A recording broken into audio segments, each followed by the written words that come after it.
Whitey. Good morning and welcome to Public Pulse. Now joining me this morning is the Chief of the Sheridan Police Department, Travis Koltiska, and Captain Tom Ringley. Good morning, gentlemen. Good morning, Floyd. Now, how are the roads out there in the city? I know the roads on the way over here, pretty snow-covered, some blowing snow, but no ice as of yet. Oh, they're not horrible. We've experienced far worse road conditions, but it's a little slick, so we still encourage drivers to slow it down. Take a little more time in the mornings to get to work and to travel about the community. But we've experienced an uptick in accidents. This happens every time we have our initial snow. The snow amnesia, I call it. We all got to relearn how to do this. So, but they're not horrible right now. Our city crews are out actively getting snow removed, so that's a good thing as well. I do real quick. I did want to let the listeners know that. Currently, right at this moment, our administrative phone lines are down for some reason. We have technicians working on them. 911 is still fully operational. If you have an emergency, 911, obviously, that will get you through to our dispatch center. If you need to call the police department for ourselves or the sheriff's department, dispatch. If it's something that can wait, give us a few minutes, give us a little bit, and we'll get these phones up and running ASAP. But if you definitely need a first responder, fire, EMS, or police, feel free to use the 911. Oh, reliable 911. Now, Chief, you and I, we've talked about community policing here in the past. It's a policing technique that focuses more on education and community well-being. Recently, the Sheridan Police Department started posting crime data reports to the department, the media release and activity summary webpage on the City of Sheridan website. Is this part of a transparency component to that community policing practice? It absolutely is. It's one component to transparency. A lot of agencies around the country didn't share what they were doing day-to-day activities, and we are more than happy to share everything that our officers and our department is doing day-to-day. And this is just one component of that. These crime stats, the media release is showing the calls for service we've gone on, brief synopsis of what occurred. We can't get too detailed on all things. Obviously, there's laws and rules governing that. Ongoing investigations. Absolutely. Yeah. Or there's crimes involving juveniles or certain other crimes of violence. We cannot release certain information at the onset. But what we try to do is try to summarize and show basically the activity that's going on at the police department, like what kind of things that we're encountering, showing where our resources are going, and it's just a good way to show the community what we're about and what we're actually out there actively doing. Now, how can the public utilize this information? You and I have talked about you do a lot of the policing based on data, which I absolutely love that practice. Knowing where to put those resources, where they're needed. Is this information that someone could sit down and look at? And I haven't looked at it myself, but is this something that someone can go to and go, oh, well, there's a lot of crime in this portion of the city or speeding in that portion? Not necessarily. The addresses are, in fact, there's no addresses. This lists a street. And part of that's intentional. Say for us, if we respond to domestic, we try to be as vague as possible where it is. It might just say Coffeen Avenue or Main Street. Yeah. And a lot of it with our mapping, it doesn't get super specific. So one wouldn't be able to pinpoint crime in the city from our media release. If anybody has any questions, we'd be glad to talk to them about what a particular part of the city's like. We frequently do get the phone calls from people who are moving here and buying a house or thinking about buying a house, and they want to know what neighborhood's like. Luckily in Sheridan, all of our neighborhoods are good. Yeah. A lot of our crimes are crimes of opportunity, say an unlocked car door or a gun left in a car, which we had our little trend earlier in the year. Yeah. And that's what we tell people. Crime is generally preventable. Of course, we do have an occasional forced entry, but it's usually preventable. But that's kind of conversations that we're more than happy to have with people. I was in the military and I worked in logistics for a little bit, and I can remember asking a sergeant, why do we have to lock this Connex even though it's behind 2 locked doors? And he said, well, because locks keep people honest. Locks keep honest people honest. Yeah, exactly. And so I kind of consider that, in this car trend that happened earlier in the year, it happened over in Buffalo as well. It seemed like there was just a whole rash of whether it be a group or a particular entity that was coming through and just checking those doors. Yep. And as you said, there were some weapons that were taken out of vehicles. It's not uncommon, and we've had different cycles of it happening here in Sheridan in years past. It kind of does seem cyclical, but like the captain said, it in my career, we did actually have a couple forced entry car burglaries about a couple weeks ago, which was actually kind of surprising to all of us, because I would venture to say that well over 98 to 99% of vehicle burglaries are unlocked vehicles. And so that's just one component, and we will, we'll put out there, hey, we have it from Unlock. We do campaigns all the time. That's another one of those transparent deals, is doing campaigns, reminding people to lock their doors, and actually spending some resources trying to educate the community on the need to do that.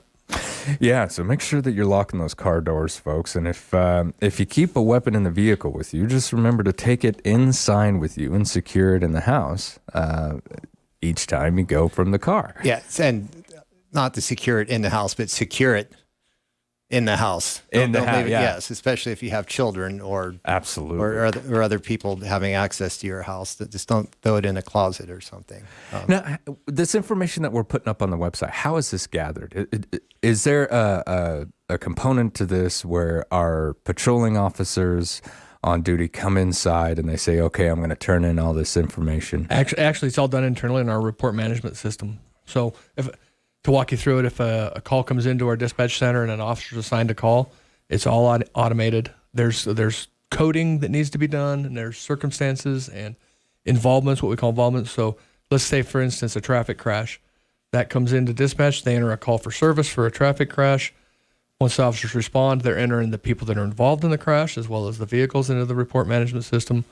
Any citations that occur or any crimes that result from that call, all that stuff's internally and can be searched within our report management system. So our administrative coordinator has gone to some analytical training and is able to harvest that information from our report management system and produce statistics on a variety of things through our report management. And what we put on our website, there's a lot more information out there that we can do circumstances of demographics, of all kinds of different things. But what's most interesting to people and what's most beneficial is, what are our violent crime rates looking like? What are our property crime rates? Are we seeing trends? Are we identifying trends and things that occur? What do drug and alcohol arrests? Are those up, rising or falling? What's our proactivity? What impacts are we having on that by the resources and how we're allocating those? So that's what a lot of that's where that information comes from, and that's kind of how we use it. Now, when it comes to that the drug and alcohol reports, I spoke with the chief of police over in Buffalo, Chief Bissett, quite a while ago, and we had a conversation here regarding it. Is fentanyl a problem in the city? I'm sure it's here. It's everywhere else, but it hasn't come to our attention. We've obviously, of course, like everywhere else, we've had a few instances where it's been an issue, but as far as widespread circulation, like you see everywhere else, we haven't seen that. Although doesn't mean we're not looking for it. Right. It's a huge concern of ours. Just because we follow national trends, we're just a smaller community. Now, when it comes to the use of social media, I follow the Facebook page, the Sheridan PD. You guys put up a lot of really good news stuff that I really like to see. Promotions and when an officer goes above and beyond, you celebrate it on there. Is there a reason Facebook is more practical for the Sheridan Police Department? Yes, because there are numerous social media sites. Some are used by younger people, some are used by older people. Facebook gets us the maximum exposure. Even if people don't use it on a daily basis, they know where to go if they want to find our website. That's why we're not on Instagram, or we're not on all these whatever. So many. We would rather do it what we strive to be an excellent job on one site than have 3 or 4 mediocre sites. Absolutely. Yeah. And there's a lot of time commitment when you're talking social media, and a lot of them, like Twitter, for instance, requires a heck of a lot more commitment and time investment in it. And where it's constant tweets and retweets. I don't even know the whole. No, yeah. the logistics I behind it. barely use it myself. But you talk to a lot of my peers around the country that they have dedicated people for social media. Obviously, in Sheridan, we don't have the resource for that. But the captain's been in charge of our social media presence and doing a fantastic job. I mean, we feel that the things we can get out there are the important things we want to get out to the public, and not just have a meaningless tweet here and there or that kind of thing. We want to really have some meaning and some fulfillment, and really get the information out. And it is a very reliable platform, and it's served our needs very, very well. Are you open to the idea that if something's going on downtown and you need to get out as much information to as many people as possible, the use of social media is to say, hey, incident, location. Yeah, it would be secondary to iPause, which is a non-subscription based telephonic alert system. That's the fastest way, because anyone in a certain area is going to get a notice on their cell phone, and that's in partnership with the county emergency management. But our dispatchers actually send them messages. That's the fastest way, because that way we're not waiting for people to check Facebook. Yeah, absolutely. And there are some local Facebook pages, news sources that I won't name but they do an absolutely fantastic job of, if a notice like that does go out, then they post it. So that's one of the benefits of other social media is the word can spread fairly quickly. But if there isn't information we absolutely need the community to know about immediately, we would use the iPause system. A much better system to reach Yes. as many people as possible. Yes. Yeah. And it now, correct me if I'm wrong, this system will actually alert the individual with the cell phone in their hand, right? Yes. If a message comes through, it's kind of like the Kinda like the Code Amber Red. Red. Yeah, it's like Code Red. It's all a component. iPause is owned by their same parent company has them. The iPause is that integrated public alert and warning system, so it can go through multiple platforms. We're talking not just cell phones, emails, texts, landlines. Oh, wow. So that's your general emergency notification. When you're watching television, remember when we were watching TV back in the days and the screen went gray and this is a test of emergency alert system? That's what we're doing. So basically the same thing, right? Just an Essentially, updated just more version. updated and more technology. And there's no need to, you don't sign up for it. You just get the messages. That's why we rarely use it, is because when we send out a message, it's going to serious. be important. Code Red's is subscription based. People can sign up for it and opt in or out. But iPause would be much more efficient than social media. Yeah, absolutely. All right, folks, we'll have more with the Sheridan Police Department when we return. This is Public Pulse on 930 KROE and 103.9 FM. Sheridan.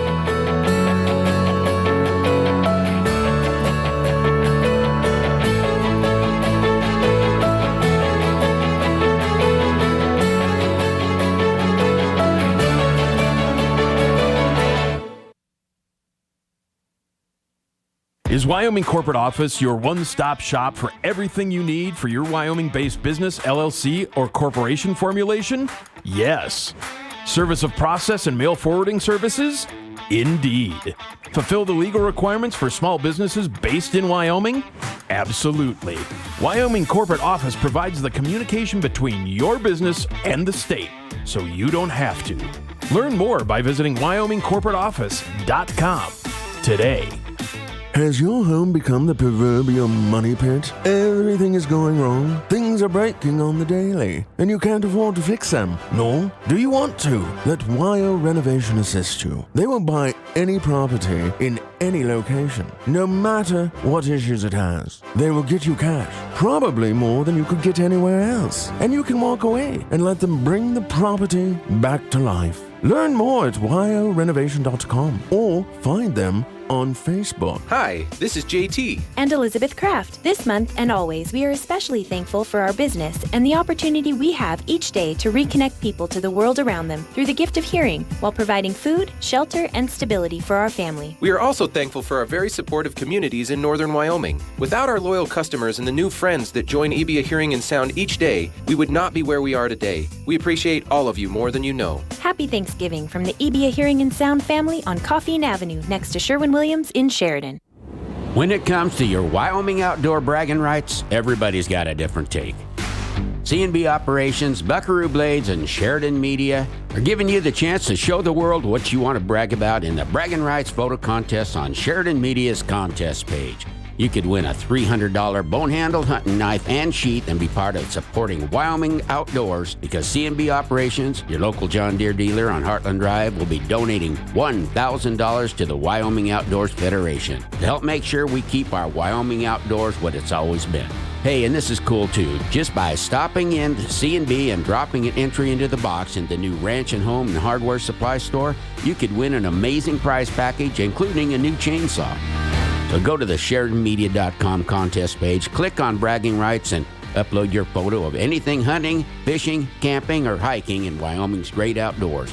And you could be the big winner of a $300 hunting knife from Buckaroo Blades. This week on the Weekend Sports Wrap podcast, we recap NFL Week 10. We had the game of the year, the catch of the year, and the fumble of the year all in the exact same game. You guys know what I'm talking about. Then it's almost World Cup time, ladies and gentlemen. We get a preview of the World Cup, all the group stage matches, and then the biggest game in American soccer history against England coming on Black Friday. It's the Revolutionary War II Electric Boogaloo. We preview the U.S. team as well as the English team. We have that and more on the Weekend Sports Wrap podcast on SheridanMedia.com or wherever you get your podcasts.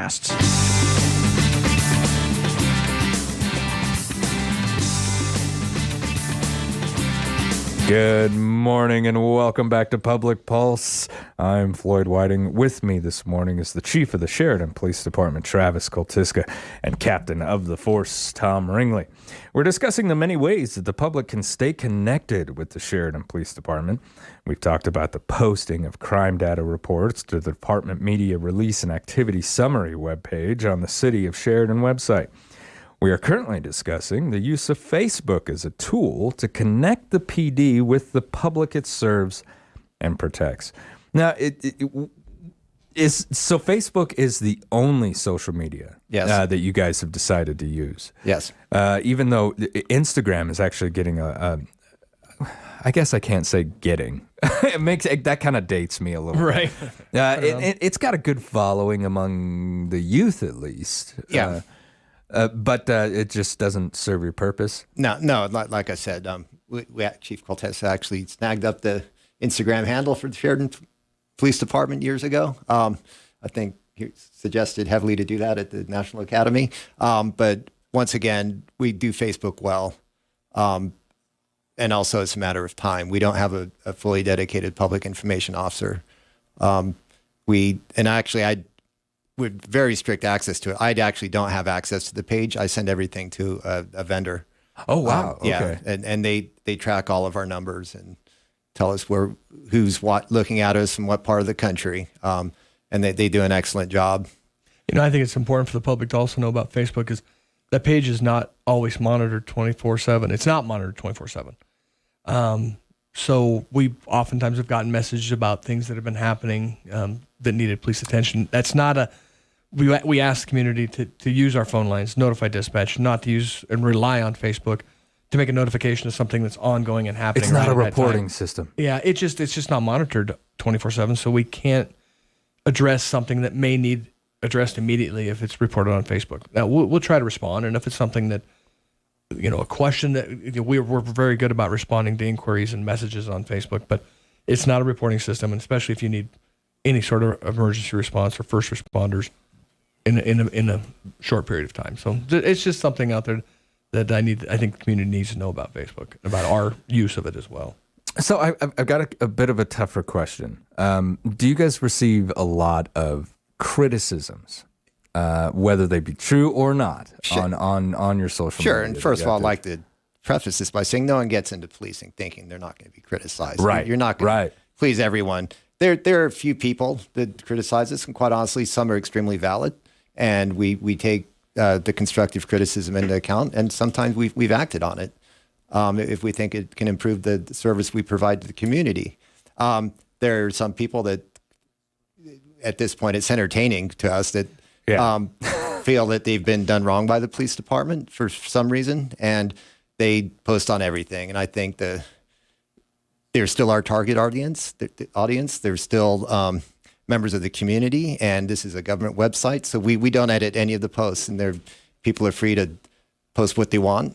If no profanity, yeah, no right, vulgarity, things Yeah. like that. We're gonna keep that from everybody seeing it. But it's a two-way discourse, and I think people, like everything, will read what they feel they need to read and skip everything else over. There's always going to be the 7 or 8 people that have their echo chamber that feel that they've been done wrong, and that's fine. And if we have provided poor service, then we will own it, if we have in the past, and we will improve. That's part of the community policing.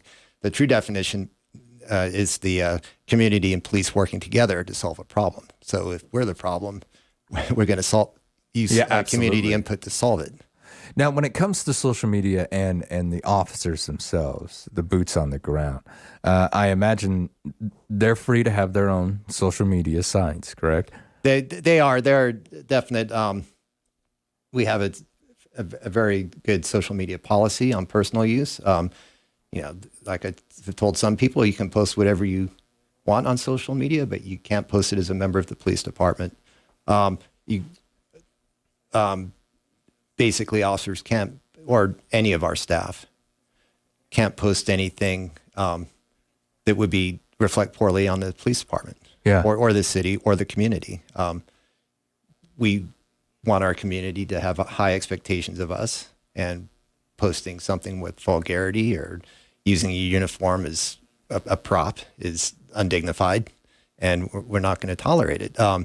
Officers are welcome to post a picture of themselves, like sitting on Santa's lap or whatever, or on a first day of school. That's family values, and that's what the community expects of us. They expect us to be part of the community, and that's fine. But there's every situation's different, but we expect them to display the character we hired them for, basically. Absolutely. And I think there's a lot of businesses that feel the same way when it comes to that. During the hiring process, many individuals go to their social media sites of an applicant first and really look through to kind of see that. Because one thing that I have learned, and I'm sure a lot of people out there, same lesson, it is amazing what people will share on a social media site. Too much information. To a various degree, and sometimes even the perception of somebody that you thought you knew, once you get on their social media site and realize, oh my goodness, I did not know that they believed X, Y, and Z, can kind of take you back a little bit. You guys do that practice quite a bit, don't you? Look at applicants. Absolutely, we look at them prior when we first received the application as part of the background process. They sign a waiver, really allowing us to not just look at the page that they post for the public, but look on their own device through their social media platform. Because, again, part of the characters we're looking for, not making sure that there's no bias they're displaying on their social media, no prejudice, none of those sort of things that would make them not of a good character that we're looking to hire. Want to make sure that those aren't on any of their platforms that they choose to use. Absolutely. And it's imperative that we do our diligence to make sure that we don't hire those individuals that are displaying bias or prejudice openly. Mm-hmm. And if they're doing it openly, they're going to do it surreptitiously too, and they're not going to. So we just don't want that type of person working in our department. And as an officer, you really do have to address every single situation on that equal playing level for everybody. Yes. And I know it's something that we can sit here and we can say and we can go, well, yeah, duh. But as we've seen throughout the nation, sometimes that doesn't always happen. So it's good to try and get through as much, I guess you could say, vetting as possible. Nationwide, there are a lot of officers that haven't done themselves or their departments or communities any favors by Facebook posts. It's not a First Amendment issue. No one's been drafted to work at the police department. No one's being forced to work there. It's a condition to be able to be part of our team. And quite honestly, the people that have display the character we want in their interviews aren't going to have anything on their social media sites anyway. Most, as far as I can tell, and we're not checking them up on people, but I think most officers' personal social media use is pretty low. Yeah, they're not living for it. They're not trying to be influencers or anything. And You're going to see hunting pictures on mine. yeah, And my family. Get a lot of those. Hunting and my family. That's my Hunting, family, kids, and dogs. Yep, personal interests, absolutely. Now, has leadership had to take any kind of action in the past regarding the posting of content on social media by an officer? Have you guys had to pull somebody in and say, "Hey, let's pull it back"? That kind of delves into personnel issues. But if we did see something inappropriate as on social media or anything else, we'd address it immediately. Absolutely. Yeah. I mean, that is really the face Yeah. of the department. Yeah. Not just the department's social media website, but at the same time, officers within that department are a reflection of the department itself. And everything we do, not just on social media, but in the way we talk to a cashier in a store or what we're talking about where people can overhear us. We know we live in a fishbowl and we expect to. Therefore, we conduct ourselves in an appropriate manner. Having said that, we're people and we're not perfect. Right. And perfection is not our expectation. I had a colonel tell me that even though you take the uniform off, it's never gone. Yeah. In the military, it's how you conduct yourself downrange. Absolutely. You are always an officer of the law. Yes. And you are always a soldier, a seaman, or an airman. That's just the way it is. You've taken on that responsibility socially by putting on that uniform.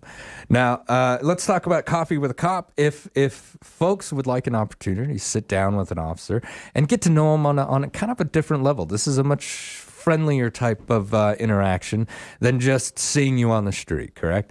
Yes. I think we might have overexposed ourselves in the past because we were doing every other week and turnout was kind of low, but we're going to do them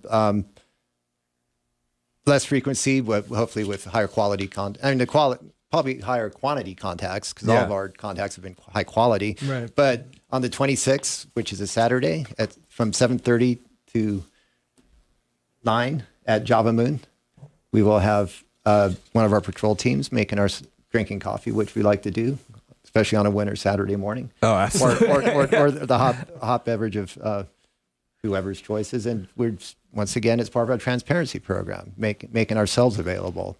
People can ask the guys and ladies and gentlemen anything they want to. Nothing's off the table. Yeah. Now, when it comes to when I'm getting hired, I know that there's certain duties that I have to do as an officer of the law. Is one of those things that you're talking to me about during this hiring process is you are going to sit with the citizens of this town and city, and you are going to have these discussions. You know, I think it's obviously identified early on, but the people that are coming to us already have that understanding. Okay, That's just that's the way that law enforcement has. 1829, Robert Peel saying, we're a part of the community. The police are the people are the police. It's always been that. It may have gotten forgotten there for a little while, but it's really nationally. People understand that community interaction and community, and that being able to talk to your community members is an integral, probably the most important part of our job. Building those relationships and being transparent and honest and open with our community is the only way we're going to do our job effectively. So thankfully, we don't have to tell somebody, hey, you're going to have to do this. They already know. They have that expectation already. To that specific topic, it's without giving away what the questions are. That topic is specifically covered in our oral panel for hiring. So you see these officers out there on the street. Maybe some of them have gone to or worked in other cities that may not have had that emphasis on community policing. Do they respond positively to this? It blows their mind. Like a breath of fresh air. The amount of positive interaction they get, and we get from the people in our community. They are not used to it. Specifically, an officer that was a deputy in Washington State and an officer that was, I think, a deputy in Indiana. Almost every lateral hire from out of state comments on it very soon in their career with us about how friendly our community is to them. And we can lose that in a minute too. And we stress that to everyone as well. One of the officers the captain's referring to said, I actually got thanked for writing a ticket to somebody the other day. Thanked repeated times as I was issuing a citation. they were like, I didn't know what to think. Don't even know how to respond. Yeah. It was just unheard of from where they came from. So the community that we have, they quickly understand how fortunate we are to police in this community. And again, not every single person out there is a fan, and we get that. But the overwhelming amount of support we get is greatly appreciated. Boy, that's got to be just something that really re-inspires putting that shield on every day. It becomes a heavy load because we realize the responsibility we have to serve this fantastic community. And once again, we know we can lose it in a heartbeat. We know in the way before we were here that relations between the department and the community weren't fantastic. Yeah. And we had some good role models when we were hired that we're starting to get that corner turned, and we want to keep on constantly improving. And you guys are doing a fantastic job down there from what I can tell. Captain, Chief, I greatly appreciate both of you coming in this morning. Thanks. It's always a pleasure having you. Thanks, Same, everyone. Floyd, thanks. Be safe out there. Thank you. All right, when we come back, we're going to speak with the mayor of Buffalo, Shane Schrader. This is Public Pulse on 930 KROE, 103.9 FM. Share. What is your business worth? Have you considered buying or selling a business? Our certified valuation professionals at Harker Mellinger can help you determine the proper values in gifting, estate planning, and the purchase or sale of your business. This is Alicia Cox. Harker Mellinger has been providing professional valuation services for Sheridan area businesses since 1995. Schedule an appointment today to discuss how a business valuation can work for you. Harker Mellinger, 672-0785. Time you stand, bend, or reach. Aching bones and aching joints, they're not just painful, they're noisy. But seriously, for some, aching joints are debilitating. The specialists at Sheridan Ortho work tirelessly to end your aches and pains. From advanced hand and upper extremity surgery to computer-navigated spine surgery to complex sports medicine like hip arthroscopy, you're in good hands. Sheridan Orthopedics, serving Sheridan and the surrounding areas for over 50 years. Visit SheridanOrtho.com. Same-day appointments may be available. The owners and staff at Kane's Funeral Home would like to thank the families of Sheridan and Johnson counties for choosing Kane's and allowing them to serve you during these hard times. Kane Funeral Home makes it their mission to take the stress and uncertainty out of ceremonial services. They own and operate the only crematory in Sheridan County, so your loved one is always in their care. Kane's Funeral Home. Call 673-5837 or visit them online at canefuneral.com. What would Christmas be without tradition? Without the comfort of home, the joy of family, and the smiles of children? Sheridan Media welcomes you to open your heart this year during the 25th annual Christmas Wish campaign. Due to temporary circumstances beyond their control, some families, friends, and neighbors will struggle to make ends meet, let alone have a Merry Christmas. It is tradition for the Christmas Wish campaign to bring the spirit of the holidays to those individuals. In the past, we have assisted several people with everything from bills and food to clothing, Christmas trees, and toys for children. Please send your Christmas Wish nominations and donations to P.O. Box 5086 Sheridan or submit them online at SheridanMedia.com as soon as possible. All wishes must be submitted in writing and must include your name and phone number. There are follow-up questions our committee will need to have answered to properly assess each wish. Wishes must be received by Friday, November 25th. Partners for this year's Christmas Wish campaign are Atlas Chiropractic, First Federal Bank and Trust, Heartland Kubota, Advanced Auto Body, A-Line Roofing and Exteriors, and Wyoming Corporate Office. At Stifel, we specialize in helping investors like you build and preserve your wealth, and when the time comes, pass it along to future generations. If you have questions regarding your important financial goals, planning for retirement or future education, giving to your favorite charity, or leaving a legacy for your heirs, contact me, Jim and Chosby at Stifel Investments in Sheridan, Wyoming at 307-672-3434. Stifel Investments, member SIPC and NYSE.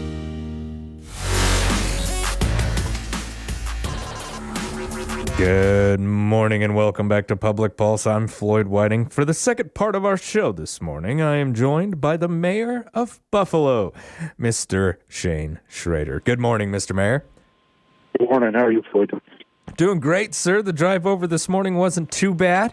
I got here all right. There's really no ice as of yet. It's more of just that compacted, slick snow. So if you take your time, it's not too bad. How are the streets over there in Buffalo right now? Well, they're a little snowy, but they're getting clean, so So we're doing all right. Now, I want to congratulate you and some of the new council members over there, as well as some officials up at the county on your campaigns this year. Well, thank you. Yeah, it's 4 more years at City Hall for me. We got 2 new councilmen. Well, let me rephrase that: a councilwoman and a councilman. So we have Myra Camino, who was an educator here for a long time, and then we're welcoming back into the political ring Mike Madden.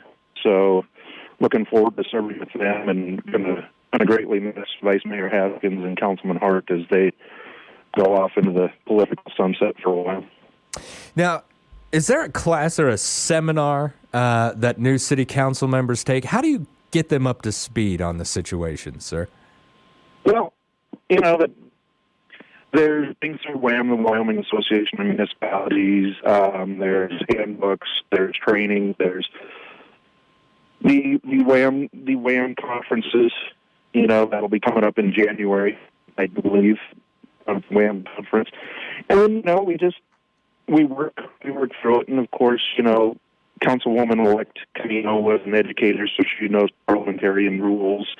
And Mike Madden was the state rep and a city council, has served on city councils before, so he knows the rules and regs. I think the tricky part, not even tricky, just the fun part will be getting them caught up on ordinances and regulations and that type of thing, and just getting them caught up to where the city is currently. But they've been monitoring it, and they've been to the meetings since their fun-filled campaigns began. So they're catching up to speed, and they're people that have been in the business before, so a lot of it's good to go for them. Now, I don't know Councilwoman Camino, but I have sat and spoken with former representative, now Councilman Mike Madden, and I can tell you from experience that he is probably one of the smartest individuals I have ever had the pleasure of speaking with. I think Buffalo is really getting ahead of the game with him in that seat. Yeah, he's a great guy, and just sitting down and talking with him, over a picnic in the park or just meeting him on the street, he's a great person. But Councilwoman elect Myra Camino, she's a very smart and intelligent woman, and she's going to serve us well on the council. She's, got a fresh set of ideas coming in, and that's going to be good. Absolutely fantastic job at both of them for getting up there, and what a benefit for the city of Buffalo. Now being mayor of the city of Buffalo isn't exactly a full-time job. I know it takes a lot of your time, but correct me if I'm wrong. You are also an EMT. And you also work at a funeral home over there, correct? Correct. I pretty much a full-time EMT, and like you said, work at the funeral home, and I'm also a deputy coroner. So I'm very lucky that I have great people in places at the city. My department heads are absolutely outstanding, and so are the city employees. They do a great job for me. I'm proud of every single one of them. And it's kind of like the old, Warren Buffett adage, you put the right people in the right job, your job's easy. Yeah, exactly. Yeah. Now, how much time would you say is devoted to mayoral duties over there in Buffalo any given week? You can probably, it varies. I mean, depending on what's going on and the time of year and the projects that are going on, 20, 30 hours a week, sometimes less, sometimes more. Do you receive a lot of calls in the middle of the night? What was that? Do you receive a lot of calls in the middle of the night? I don't get too many calls in the middle of the night. If I do, it's something pretty major. That's more EMS and the coroner's office that I get those calls for. Yeah. Now, if you were to look back, you've got 4 years under your belt. What would you say has been your biggest challenge as the mayor of Buffalo so far? COVID. Just working through the COVID pandemic. It's probably been the bigger challenge. Absolutely. Walk us through a bit of that challenge that you had to face as the mayor. I may have to cut this short, Floyd. I think I got an ambulance call. Okay. Are you getting ready to head out on us, sir? Yeah, I got an ambulance call. EMT duties. Okay. All right. Well, we greatly appreciate you. It's always a pleasure speaking with you, sir. Sorry we got to lose you so fast. Okay. All right. Take care. All right, we're going to take a quick commercial break. This is Public Pulse on 930 KROE and 103.9 FM, Sheridan.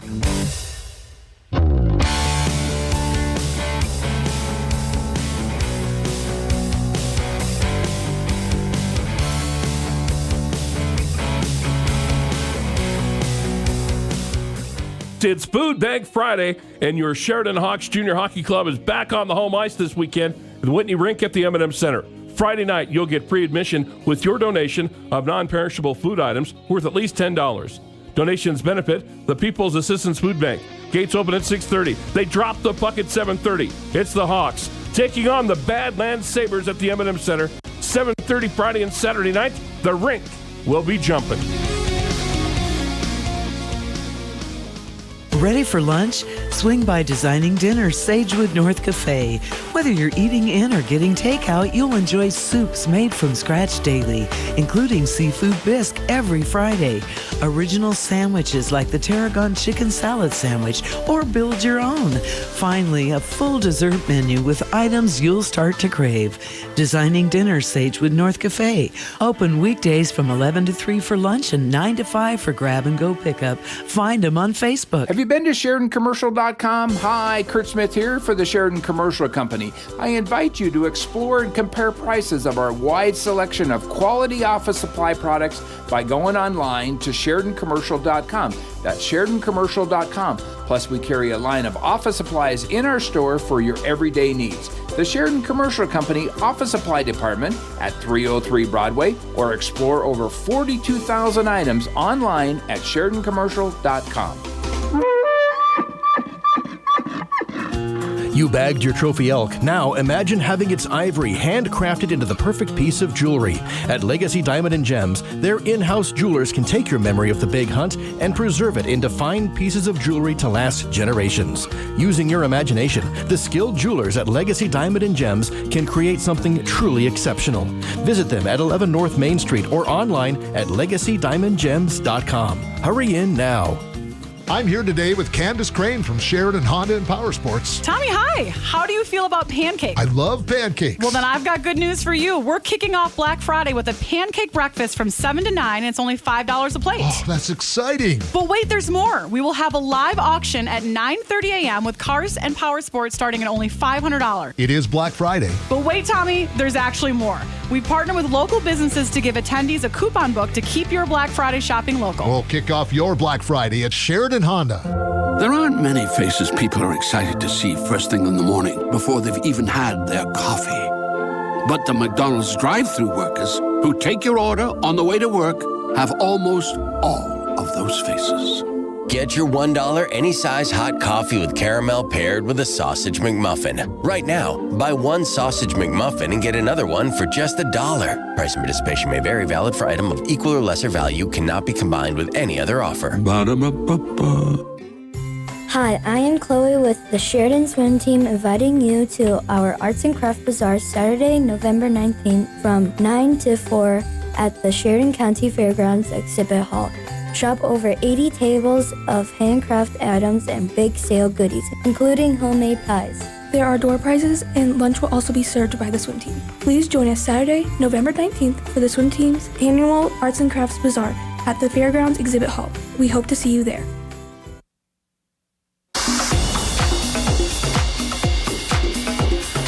Good morning and welcome back to Public Pulse. I'm Floyd Whiting.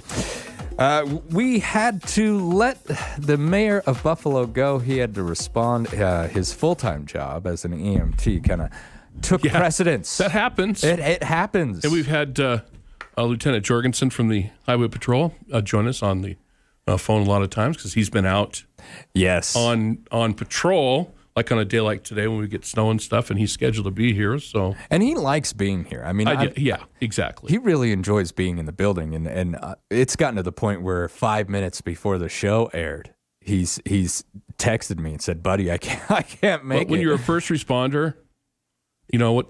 The certain things take precedent. Oh, absolutely. Yeah, absolutely. So some other things that are going on in the news. Former President Donald Trump has made his announcement for a bid for the White House.